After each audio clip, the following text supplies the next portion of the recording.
할렐루야. 아멘. 오늘 말씀은 본문을 통해서 믿음의 조상 아브라함의 신앙이라는 제목으로 말씀을 드리려고 합니다. 두 가지로 아브라함의 신앙을 요약할 수가 있습니다. 하나는 그는 평생 하나님의 말씀을 쫓아 살았던 사람입니다. 나이가 70이면 안정된 삶을 추구할 노인에 이미 들어선 나이입니다. 그런데 하나님이 창세기 12장 1절 오늘 읽은 말씀에 보면 하나님이 그에게 나타나셔서 너는 너의 본토 친척 아비 집을 떠나 내가 네게 지시할 땅으로 가라 라고 명령하시니 4절에 보니 아브라함이 갈 바를 알지 못한 채 여호와의 말씀을 쫓아갔다라고 했습니다. 아멘. 그리고 그가 하나님의 말씀을 쫓아가게 한 하나님의 약속이 2절 이하에 나옵니다. 이 말은 언제나 우리의 믿음에는 하나님의 약속이 따라온다. 하나님의 약속이 없이는 믿음도 없다라는 것이죠. 아멘. 우리가 예수를 믿는 것은 예수 믿으면 구원 주신다는 하나님의 약속이 있기 때문에 믿는 것이죠. 그래서 믿음에는 반드시 하나님의 말씀의 약속이 있는데 거기 2절부터 4절까지 보면 내가 너로 큰 민족을 이루고 네게 복을 주어 내 이름을 창대케 하리니 너는 복의 근원이 될지라. 너를 축복하는 자에게는 내가 복을 내리고 너를 저주하는 자에게는 내가 저주하리니 땅의 모든 족속이 너를 인하여 복을 얻을 것이니라 하신지라. 이에 아브라함이 여호와의 말씀을 쫓아갔고 롯도 그와 함께 갔다라고 했습니다. 하나님이 아브라함에게 내 친척 아비 집을 떠나라고 할 때 이 약속을 그에게 주신 것입니다. 이 말씀들 흔히 목사님들 설교할 때 아브라함 개인의 육신적인 축복을 약속한 것이라고 그렇게 많이 설교합니다. 그러면서 오늘 우리도 하나님의 말씀을 쫓아가면 아브라함과 같은 엄청난 육신의 복을 받는다고 그렇게 설교합니다. 그러나 여러분, 이 설교는 올바른 설교라고 할 수 없습니다. 기복 설교의 원인 가운데 하나가 이 본문입니다. 하나님 잘 믿으면 세상적으로 이렇게 큰 민족을 이루고 이름을 창대케 한다. 그래서 순전히 아브라함 개인의 축복에 관한 말씀으로 이것을 해석하는데 이것은 잘못된 해석이라고 봅니다. 이 말씀의 핵심은 장차 너희 후손 가운데서 구원자 그리스도가 나서서 그로 인해서 만민이 의의 복을 받을 것이라는 약속입니다. 네, 그리스도에 대한 약속이죠. 너는 복의 근원이 되고 땅의 모든 족속이 너를 인하여 복을 얻을 것이라는 말은 아브라함의 후손이며 복의 근원인 그리스도를 아브라함과 동일시해서 말씀하신 것이죠. 네가라고 할 때는 그 너라고 말한 그 말씀에는 그리스도를 지칭하고 있는 것이죠. 그리고 아브라함이 하나님의 말씀에 순종하여 고향을 떠난 것도 그 개인의 축복을 바라보고 그렇게 한 것이 아니고 그리스도에 대한 신앙 때문에 그렇게 했다는 것을 우리는 놓쳐서는 안 됩니다. 그리스도의 조상인 너 아브라함은 구별된 사람이니 이제는 이 우상과 제약의 땅을 떠나서 내가 인도하는 구별된 땅으로 가라는 그런 뜻입니다. 고린도후서 6장 16절에 하나님의 성전과 우상이 어찌 일치가 되리요? 너희는 저희 중에서 나와서 따로 있고 부정한 것을 만지지 말라. 내가 너희를 영접하여 하나님 너희에게 아버지가 되고 너희는 내게 자녀가 되리라. 하나님의 성전과 우상이 일치되지 못한다. 아브라함이 지금 살고 있는 것은 우상 구덩이입니다. 우상을 만들어서 그걸 제작해서 팔아서 생계를 유지하고 있는 것이죠. 그러니까 그리스도의 조상이 그렇게 해석되겠습니까? 그러니까 그 우상의 땅에서 아브라함을 건져내서 하나님이 약속하신 신앙의 땅인 가나안으로 인도하시려는 하나님의 계획이 있었고 아브라함도 그런 하나님의 의도를 파악을 하고 그리스도의 조상으로서 자기의 위치를 자각하고 자신은 이제부터 거룩한 하나님의 백성으로 살아야 된다는 그런 믿음으로 자기 고향을 떠났다는 것입니다. 따라서 아브라함이 말씀을 쫓았다는 말은 정확하게 표현하면 그의 후손으로 오실 그리스도를 쫓았다는 말이고 아멘. 그의 후손으로 오실 그리스도를 위해서 그렇게 했다는 뜻이죠. 아멘. 오늘도 우리가 여러분 왜 거룩하게 살아야 됩니까? 우리는 그리스도의 백성이기 때문에 그렇죠. 아멘. 오늘 우리가 과거에 죄악의 땅인 갈대아 우르 세상에서 우리는 구별해서 나와야 됩니다. 아멘. 그 사람들과 똑같이 그 사람들이 사는 방식과 그 사람들이 사는 가치관, 목적을 가지고 살아간다면 그건 그리스도의 백성으로서 합당한 삶이라고 할 수 없죠. 그러니까 너희에게 내가 아버지가 되고 너희는 나의 백성이 되리라 한 것은 이제는 구별된 자로서 우리를 향해서 하시는 말씀이겠죠. 그리고 로마서 4장 19절에서 아브라함이 나이가 100세나 되어서 자기 몸에 죽은 것 같음과 사라의 태에 죽은 것 같음을 알고도 믿음이 약하여지지 아니하고 약속하신 그것을 또한 능히 이루실 줄을 확신했다고 했는데 이거 역시 단지 그의 육신의 아들을 하나님이 주신다는 그 약속을 믿었다는 뜻이 아닙니다. 요즘에도 보통 이제 아기들을 못 낳는 분들이 이 말씀을 가지고 자꾸 목사님들이 위로를 하지요. 근데 이건 여러분 개인에게 아들을 준다는 그런 말에다 적용을 시키면 안 됩니다. 그냥 자식 없는 사람에게 자식을 준다는 소망을 주기 위해서 이 성경을 적용을 시킨다면요, 이 본질에서 어긋난 것이죠. 왜냐하면 이 100세 때에 하나님이 아들을 약속하신 것은 그것은 아브라함 개인의 육신의 아들을 주신다는 말이 아니고 그 아들을 통해서 장차 태어날 그리스도를 주시겠다는 약속이 그 안에 들어있어요. 아멘. 이걸 빼버리고 그냥 아이고 자식 없는 사람한테 기도하면 하나님이 자식 준다. 그래가지고 한번 해보다가 안 하면 뭐야? 아이고 하나님이 안 계신다 그러고 원망하죠. 그건 성경을 잘못 오해해가지고 적용해서 만든 것이지 하나님이 누가 그렇게 했어요? 응? 그래가지고 괜히 불신앙에 빠지는 거예요. 왜? 잘못된 신앙을 가지고 그것이 자기 원하는 대로 안 되면 그만 불신앙에 빠져버리는 것이죠. 하나님의 말씀을 오해한 데서 나온 것이죠. 이것은 그의 후손으로 오실 그리스도에 대한 약속을 주시는데 그 그리스도는 장차 처녀의 몸에서 성령으로 잉태될 뿐이죠. 그런데 초자연적으로 오시죠, 그리스도가. 그러니까 아브라함에게 약속하신 그 아들도 초자연적인 방법으로 태어나서 장차 그리스도도 이렇게 초자연적으로 성령으로 잉태될 것이라는 걸 암시하고 있는 거죠. 그것을 보여주기 위해서 100세나 되어서 사라의 태가 다 끊어지고 그 다음에 아브라함의 몸이 죽었을 때 이것을 이루어지게 하는 것을 통해서 장차 그리스도가 어떻게 오실 것이라는 것을 모형적으로 보여주신 것이죠. 아멘. 로마서 4장 18절에 보면 아브라함이 바랄 수 없는 중에 바라고 믿었으니 이는 내 후손이 이 같으리라 하신 말씀대로 많은 민족의 조상이 되게 하려 하심을 인함이라라고 했습니다. 이 말씀도 여러분 네 후손이 이와 같으리라고 하나님이 아브라함에게 약속했을 때 자신의 육신의 후손이 이렇게 많을 것이라는 뜻이 아닌 그의 후손인 그리스도를 사람들이 많이 믿음으로 아브라함의 믿음의 후손이 많게 하신다는 뜻으로 하신 약속이에요. 육신의 자손을 많게 한다는 뜻이 아니에요.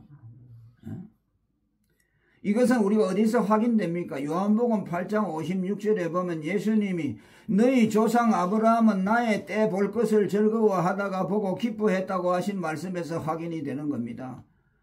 하나님이 아브라함 보고 그리스도를 약속했기 때문에 그 그리스도가 오실 것을 바라본 것이죠. 그러니까 이 말씀 속에 이미 아브라함은 그때 자기 후손 중에서 그리스도가 나게 될 것이고 많은 사람들이 그를 믿어서 그의 후손이 될 것이라는 것을 아브라함은 알게 되었다는 거예요. 그러니까 그리스도를 믿은 것이죠. 그러니까 아들을 주신다는 약속도 사실은 그리스도에 대한 신앙에서 나온 것이죠.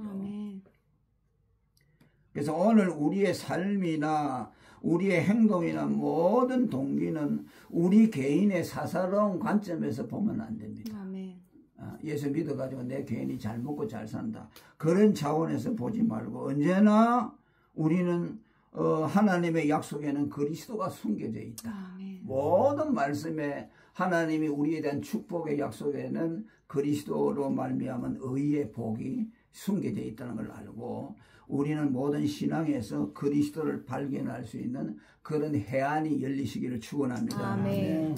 우리 장경년 안수 집사님과 박정수 권사님 언제나 오늘까지 수십 년 우리 반석교회에서 몸을 담아왔습니다. 그는 언제나 교회 중심으로 살았습니다. 그리스도와 교회 중심으로. 그걸 생각할 때 이건 뭐 우연히 되는 것이 아닙니다. 우리 교회도 뭐 왔다가 나가버린 사람이 얼마나 많습니까? 10년 댕기다 나가는 사람, 16년 댕기다가 나가는 사람도 있는데 그 왜 그렇습니까? 그 교회와 그리스도에 대한 신앙이 없어 그래요. 자기의 어떤 사사로운 생각 때문에 움직이는 거죠. 하나님의 뜻이 어디에 있는가? 교회에 대한 사랑이 있는가? 모든 것을 같이 판단할 때 거기에다 기준을 두지 않기 때문이죠. 그래서 나는 오늘 이 이사 예배를 드리면서 아브라함의 신앙 속에서 우리 안수 집사님과 또 우리 권사님의 신앙을 반추해 보면서 앞으로도 그런 신앙의 삶이 계속 이어지기를 축원합니다. 그 다음에 아브라함은 예배를 중심에서 살았습니다. 그가 예배 중심의 삶을 살았다는 것은 그가 정착지를 옮길 때마다 하나님께 예배를 드린 데서 알 수 있습니다. 오늘 본문에서도 그가 친척 아비 집을 떠나라는 명령을 받았을 때 갈 바를 알지 못하고 그냥 말씀만 쫓아서 갔습니다. 그래 가다가 보니까 세겜 땅에 도착했습니다. 그건 가나안의 지경에 있는 곳이죠. 그래 그때 하나님이 나타났죠. 아브라함은 어디로 가라는 명령도 없이 그냥 말씀만 쫓아서 갔습니다. 그래 가다 보니까 세겜 땅에 이르렀습니다. 그때 하나님이 나타났습니다. 그러면서 7절에 내가 이 땅을 네 자손에게 주리라 라고 하면서 하나님이 그 가나안을 약속해 주셨습니다. 거기서 아브라함은 자리를 잡고 하나님 앞에 제사를 드리고 여호와의 이름을 불렀다고 했습니다. 그 7절에 보면 여호와께서 아브라함에게 나타나 가라사대 내가 이 땅을 내 자손에게 주리라 하신지라 그가 자기에게 나타나신 여호와를 위하여 그곳에 단을 쌓았다라고 했습니다. 그리고 또 하나님이 그 후에 가까운 베델로 정착지를 옮기도록 했을 때 또 그곳에 와서 8절에 보니까 새로운 정착지를 얻으면서 그곳에서 하나님 앞에 제단을 쌓고 예배를 드리는 것을 통해서 거기서 새로운 삶을 시작했습니다. 거기서 베델 동편 산으로 옮겨 장막을 치니 선은 베델이요 동은 아이라 그가 그곳에서 여호와를 위하여 단을 쌓고 여호와의 이름을 불렀다. 장막을 옮길 때마다 제단을 쌓고 여호와의 이름을 불렀다. 오늘로 말하면 예배로서 그의 새로운 장막 생활을 시작했다는 것이죠. 그리고 13장에 보면 오늘 읽지 않았습니다만 아브라함이 애굽에서 나올 때에도 베델과 아이 사이에 도착했을 때 그곳에서도 예배를 드렸습니다. 베델의 이름이 베델과 아이 사이 전에 장막 쳤던 곳에 이르니 그가 처음으로 단을 쌓은 곳이라 그가 거기서 여호와의 이름을 불렀다. 장막을 옮길 때마다 제단을 쌓고 여호와의 이름을 불렀다. 아브라함의 믿음의 아들 이삭 역시 아브라함의 그 신학을 본받아서 그도 장막을 옮길 때마다 하나님 앞에 제단을 쌓고 여호와의 이름을 불렀다. 창세기 26장 25절에 보면 아버지를 닮아 예배 중심의 삶을 사는 표적을 이삭의 삶에서 볼 수 있습니다. 블레셋에 거할 사람들에게 우물을 빼앗긴 이삭은 다른 곳으로 장막을 옮겨 그곳에 새 자리를 틀면서 예배를 드리고 또 우물을 거기서 팠습니다. 여러분 그 이스라엘 백성이 우물을 하나 잃었다는 것은 자기 생명을 잃은 것과 같습니다. 왜냐하니까 그곳에 물이 귀하고 또 물을 그냥 1m, 2m 해가 파가지고 나오는 것이 아니라 100m 이상은 파야만 우물에서 물을 구할 수가 있습니다. 그러니까 우물을 하나 잃어버렸다는 것은 엄청난 상실입니다. 그런데 여러분 그 거할 사람들이 와가지고 우물을 빼러 왜냐하면 이 아브라함의 가족은 저기 다른 데서 왔잖아요. 그러니까 자기 땅에 와서 우물을 팠다고 해서 뺐으면 그 3번이나 뺏겼어요. 그 얼마나 마음이 상실감이 컸고 슬프고 고통스러웠겠습니까? 그런데 여러분 그 25절에 보면은 우물을 빼앗기고 나서도 하나님 앞에 제단을 쌓았다. 이삭이 그곳에 단을 쌓아 여호와의 이름을 부르고 거기 장막을 쳤더니 그 종들이 거기서도 우물을 팠다. 그 빼앗긴 상실의 마음과 고통, 슬픔이 있음에도 또 얼마나 분노가 컸겠습니까? 그럼에도 하나님 앞에 감사하면서 제단을 쌓았다라고 했습니다. 예, 아브라함의 예배 중심의 삶을 우리에게 보여주고 있습니다. 우리 안수 집사님과 박 권사님이 항상 예배 중심의 삶을 사는 것도 하나님의 뜻을 알기 때문이죠. 아브라함과 같은 믿음을 가진 것이라 그렇게 생각합니다. 여러분 아시다시피 우리 박 권사님은 주일 낮에만 예배 드리는 것이나 수요일 밤에도 우리 목사님이 모시러 와서 예배 드리고 또 모시다 드리고 또 금요일 날도 그렇게 하고 그 보통 아니에요. 그 나오는 것이 힘든 것이. 예. 정말로 비가 올 때도 오고 그렇게 하시는데 그 예배 중심의 신앙이 아니면 그렇게 할 수가 없겠죠. 예. 또 우리 장경자 안수 집사님도 이게 가끔씩 불러서 우리가 공장에 회사에서 예배를 드립니다. 그 예배 드리면 얼마나 기뻐하시고 그런지 몰라요. 두 분이 예배 중심의 삶을 산다는 것을 제가 보고 또 하나님이 얼마나 기뻐하시는가 하는 것을 생각하게 됩니다. 우리 하영산업이 여러분 처음에 갔을 때하고 지금 이제 또 얼마 전에도 갔다 왔습니다만 얼마나 사업이 컸는지 몰라요. 기계 하나에 3억짜리가 그 여러 대 있습니다. 그리고 뭐 물건 쌓아놓은 거 보면 지금 뭐 1년에 한 매출이 7, 80 되죠. 뭐 아주 집사님 넘습니까? 그 정도 되죠. 예, 7, 80억 정도 되는데 그래서 이 불안 가운데서도 하나님이 사업에 복을 주셔서 이렇게 했는데 이 모든 것도 하나님의 은혜이고 또 우리가 예수를 잘 믿었다 거기보다는 전 순전히 하나님의 은혜입니다. 그런데 또 우리 안수 집사님과 또 권사님 우리 안수 집사님도 주일날에는 그냥 생명같이 지키잖아요. 뭐 특별히 우리 안수 집사님 뭐 믿음의 표시도 안 됩니다만 나는 뭘 보고 하느냐면 주일을 그냥 그 지키는 거 보고 1년에 뭐 빠지는 일이 거의 없죠. 특별하게 무슨 이제 친족이 결혼한다니 하면은 뭐 이렇게 한두 번 이렇게 빠지고 그 외에는 지금까지 본 주일 성수를 생명같이 그렇게 여겨왔어요. 자, 그러면 하나님이 얼마나 기뻐하실까 라는 생각이 듭니다. 이걸 보면서 아브라함의 신앙을 다시 한번 반추하고 또 우리 두 분 안수 집사님 권사님의 신앙을 반추해 봅니다. 자, 우리도 여러분 이 아브라함과 같은 이 신앙 두 가지 신앙 모든 걸 행할 때 하나님의 말씀을 초점 맞추고 나가는 신앙. 현실 생활 보지 말고 우리가 세상의 가치관 보지 말고 하나님의 말씀만 쫓아가고 예배 중심의 삶을 살면 반드시 하나님이 영광을 받으시고 또 거기에 하나님께서 좋은 일이 있도록 역사하신다는 거 우리 꼭 믿고 오늘 이 말씀으로 격려를 받으시기를 축원합니다. 하나님